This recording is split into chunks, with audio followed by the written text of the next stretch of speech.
شروع کرتا ہوں اللہ تعالیٰ کے بابرکت نام سے جو بڑا مہربان اور نہایت رحم کرنے والا ہے۔ کعبہ کی انوکھی تعمیر جانیے آج کے اس ویڈیو میں۔ حضرت ابراہیم علیہ السلام اور حضرت اسماعیل علیہ السلام کی خانہ کعبہ کی تعمیر کس طرح ہوئی جانیے۔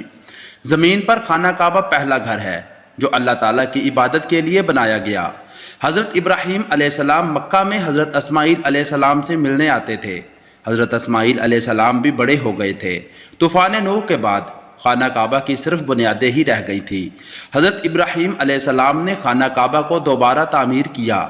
حضرت اسماعیل علیہ السلام پاس کی پہاڑی سے انہیں پتھر لا کر دیتے تھے اور اپنے والد صاحب کے ساتھ کام کرتے تھے۔ حضرت ابراہیم علیہ السلام اور حضرت اسماعیل علیہ السلام کی دعا۔ حضرت ابراہیم علیہ السلام اور حضرت اسماعیل علیہ السلام خانہ کعبہ کی تعمیر کے ساتھ ساتھ اللہ تعالیٰ سے دعا کرتے، اے اللہ تو ہمارے کام کو قبول فرما، بے شک تو سننے اور جاننے والا ہے۔ اے اللہ تو ہمیں اور ہماری اولاد میں سے ایک فرما بردار جماعت بنا۔ اے اللہ ہمیں عبادت کے طریقے سمجھا۔ اے اللہ ہماری توبہ قبول کر، بے شک تو ہی توبہ قبول کرنے والا ہے۔ اے اللہ ہم پر رحم فرما۔ حج کی پکار۔ خانہ کعبہ کی تعمیر کے بعد اللہ تعالیٰ نے حضرت ابراہیم علیہ السلام کو حکم فرمایا کہ میرے ساتھ کسی کو شریک نہ کرنا۔ میرے گھر کو طواف کرنے والوں، رکوع اور سجدہ کرنے والوں کے لیے پاک و صاف رکھنا۔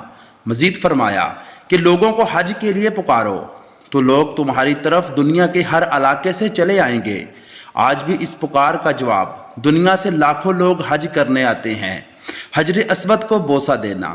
حجر اسود ایک جنتی پتھر ہے جو خانہ کعبہ کی دیوار میں فکس کیا گیا۔ لوگ اس پتھر کو چومتے ہیں کیونکہ اس پتھر کو ہمارے نبی اکرم صلی اللہ علیہ وسلم نے چوما تھا۔